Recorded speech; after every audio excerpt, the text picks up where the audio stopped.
Hello everyone, সবাই কেমন আছো? আশা করছি সবাই খুব ভালো আছো। আজকে শেয়ার করছি একটা 2 টিয়ার কেকের ডেকোরেশন।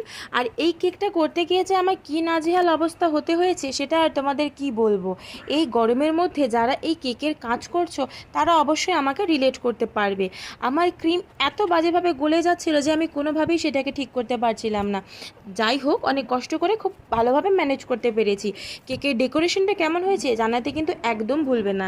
আমি একটা রেফারেন্স পিক দেখেছিলাম, তারপরে যা মনে হচ্ছিল শুধু নিজের থেকে করে গেছিলাম। আর কেকটার ইনসাইড ফ্লেভার রেখেছিলাম স্ট্রবেরি ফ্লেভারে, আর কালার কম্বিনেশনটা কিন্তু পিঙ্ক আর হোয়াইটের মধ্যে রেখেছি। আমার চ্যানেলে যদি তোমরা নতুন হয়ে থাকো সাবস্ক্রাইব করতে কিন্তু একদম ভুলবে না। আর এরকম ছোটোখাটো 2 টিয়ার কেক কিন্তু করাই যায়।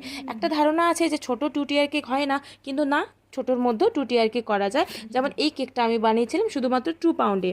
ডিজাইনটা যদি ভালো লাগে অবশ্যই কিন্তু একটা লাইক কমেন্ট আর শেয়ার করে দিও। সবাই ভালো থেকো, দেখা হবে নতুন ভিডিওতে।